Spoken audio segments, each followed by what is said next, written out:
Le Grand Matin Sud Radio, 5h-10h. Patrick Roger, Cécile de Ménibus. Il est 8h47, merci d'être avec nous. On vous parle bien entendu aujourd'hui encore du coronavirus. Vous entendez, vous lisez des choses un petit peu partout sur les réseaux sociaux, sur la presse, sur Internet, des choses qui sont vraies, pas vraies. On va répondre à vos questions puisque vous êtes nombreux à vous en parler, à nous en poser, pardon. Et on en parle ce matin avec Jean Sibilia, doyen de la faculté de médecine de Strasbourg. Bonjour Jean, bienvenue. Bonjour. Et cette question ce matin de Jean-Pierre qui nous dit: est-ce que chaque patient infecté, et quel que soit son stade de développement, développe systématiquement des anticorps, et surtout au bout de combien de temps dans l'infection? C'est une question très importante pour le confinement, on le dit souvent. On peut considérer que chaque sujet sain qui rencontre le virus va développer une réponse immunitaire, dont des anticorps. La grande question est de savoir comment est-ce qu'on est protégé contre le virus pour une deuxième attaque. Est-ce que c'est les anticorps? Est-ce que c'est les globules blancs? Est-ce que c'est les deux? Donc ça, c'est une vraie question qui est posée aujourd'hui, qu'on ne connaît pas. Enfin, on a une petite expérience sur les autres coronavirus, mais enfin, on est en train d'explorer la réponse immunitaire, savoir comment on est protégé, comment on sera protégé éventuellement pour une endémie chronique ou pour une deuxième vague. Concernant les anticorps, c'est une vraie question aussi, parce que derrière les anticorps, il y a l'idée de la vaccination, évidemment, qui induit des anticorps. L'observation actuellement, les premières observations sont un peu gênantes, parce qu'on n'observe que des sujets qui ont fait une infection Covid de façon certaine. En particulier, les jeunes qui n'ont pas fait de Covid très sévère développent peu ou pas d'anticorps protecteurs. Ça, c'est assez embêtant, parce que ça veut dire que le taux d'anticorps ne persistera pas longtemps dans le sang, et qu'il n'y aura pas cette protection par les anticorps qu'on attend tellement. Mais en contrepoint, pour être plus optimiste, on peut aussi se dire que les anticorps, comme j'ai dit en introduction, est un des éléments de la protection, mais qu'il y a d'autres éléments, notamment les globules blancs, qui ont gardé la mémoire, en tout cas certains d'entre eux, la mémoire du virus, et qui sont capables aussi de répondre. Donc en fait, la vraie réponse, on l'aura, je pense, que dans 12 à 18 mois, quand on aura pu observer les gens infectés, savoir s'ils se réinfectent. Et aujourd'hui, un élément très important, on n'a pas la preuve d'une réinfection par une autre souche de coronavirus, ce qui est plutôt rassurant. Mais une fois de plus, nous sommes qu'au 3e, 4e mois d'une épidémie d'un virus qu'on ne connaît pas complètement. Donc il y a cette incertitude-là, mais sachez que c'est très étudié et très observé. Jean, est-ce que c'est ce qui expliquerait justement la difficulté des tests sérologiques, par exemple? Alors oui, bien sûr, parce que les tests sérologiques, il y a deux aspects dans les tests sérologiques, il faut bien comprendre. Les tests sérologiques, ils ne testent pas le virus, ils vous testent vous, en fait. Vous prenez une petite goutte de sang au bout du doigt, ou un tube de sang évidemment, et on regarde comment votre système, comment votre corps a répondu au virus. Donc cette réponse, elle est d'abord très variable selon les individus, et selon la réponse, parfois c'est une réponse protectrice, et parfois très peu protectrice, voire non protectrice. Mais je le répète, sur la base des seuls anticorps, ça n'est pas le seul mode de protection. Donc aujourd'hui, les tests sérologiques, ils posent un certain nombre de problèmes, parce qu'on commence à les utiliser. D'abord, très simplement, quel est le bon test ou les bons tests? De façon quasi certaine, sur les dizaines de tests qui sont proposés, il y en a des bons et des moins bons. La deuxième question, c'est: est-ce que ces tests permettent de savoir combien de Français, et d'ailleurs d'autres pays, ont été en contact avec le virus? Parce que le grand intérêt des anticorps, c'est aussi de détecter les gens qui ont eu un contact avec le virus et qui n'ont pas fait de symptômes. Donc avec ce chiffre-là, on saura vraiment combien de gens ont vu le virus. Et vous savez que c'est probablement moins de 10% dans notre pays. Et puis la troisième chose que tout le monde attend, et je pense que les auditeurs, c'est la question je pense principale pour eux, c'est de savoir si individuellement on pourra faire une prise de sang, regarder leurs anticorps, et qu'on pourra leur dire vous êtes protégé ou pas. Et ça, aujourd'hui, très honnêtement, c'est très difficile de le dire individuellement. Il faut être très prudent. N'attendez pas une sorte de blanc-seing, vous voyez, en disant je vais faire mon test, on va me dire que c'est bien ou que c'est mal, et puis après c'est bon. Si c'est positif, je sors dans la rue, et la messe est dite, et la victoire est au bout du tunnel. Non, il faudra faire très attention. Les données qu'on lit venant de différents pays montrent que ça risque de durer. Alors, je veux bien, il y a peut-être des régions en France où le virus disparaîtra, soit, je l'espère en tout cas, mais beaucoup d'autres simulations montrent que ça peut durer. Donc, si ça dure, il va falloir garder des mesures barrières, des mesures de distanciation, un certain nombre de choses pour que le virus circule le moins vite possible et qu'on ne surcharge pas nos hôpitaux. Donc, vous voyez, c'est une question très compliquée. Il y a beaucoup de choses qu'on ne sait pas. Je crois que Patrick l'a dit, et on peut le répéter. Et tant qu'on ne sait pas, gardons la garde haute, quoi. Ne baissons pas la garde. C'est important. Et puis vous êtes nombreux à nous appeler au 0826 300 300. Quel succès, Jean Sibilia. Et on va prendre les deux premiers, qui est Bertrand de Talence. Bonjour Bertrand. Oui, bonjour à tous les auditeurs et puis à l'équipe de Sud Radio. Merci d'être avec nous. On vous écoute, Bertrand. Oui. Voilà, alors j'étais un peu surpris encore de la décision. On a l'impression qu'ils font un concours d'imbécilité au gouvernement de tester le médicament, la chloroquine, lorsqu'il n'a plus aucune action. Hein. C'est quand même fabuleux. On est en période de guerre, il faut quand même aller très vite. Je pense qu'on ça devrait être testé par les médecins généralistes. C'est un médicament qui coûte pas cher, donc on connaît très bien les effets.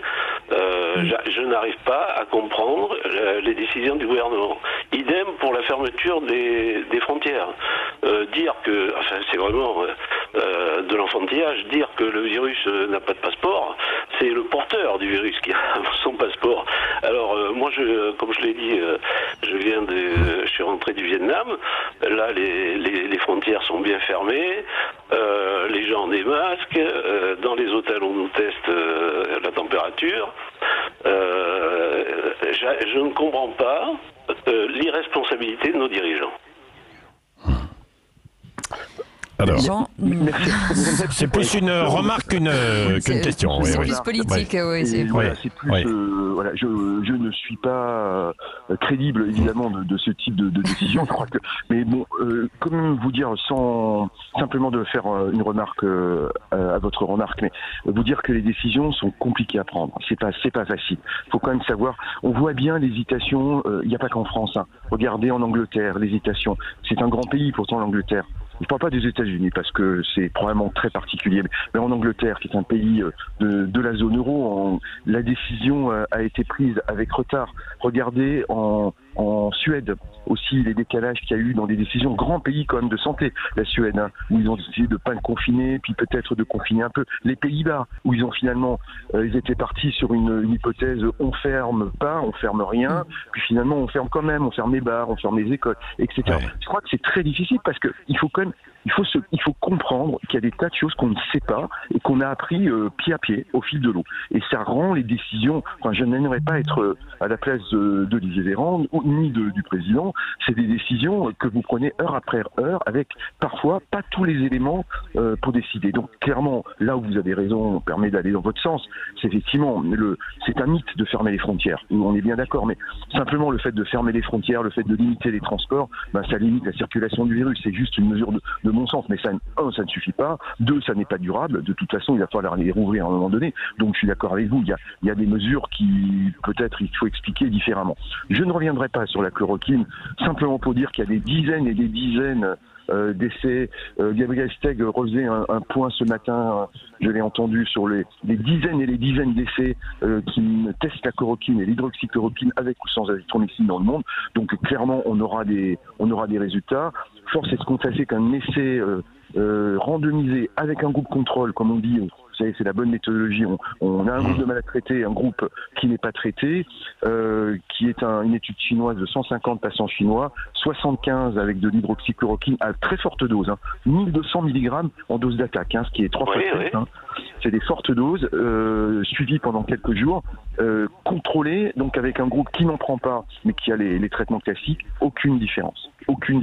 Donc, et je ne dis pas, et c'est pas des malades en réanimation. Donc voilà, encore une pièce au puzzle. Je crois que le puzzle n'est pas complet aujourd'hui. Il y a beaucoup de données de ce puzzle-là qui vont ce puzzle va se construire, et on essaye de traiter les gens. Vous savez, les gens sont traités, je crois, mais ils rentrent dans les essais. On essaye de leur donner accès aux médicaments le plus possible, mais chaque fois qu'ils ont accès aux médicaments, il faut que cet accès serve à la connaissance. Le grand danger est de dire on donne à tout le monde et puis on laisse passer, c'est qu'à la fin, on ne saura pas ce qu'on a fait.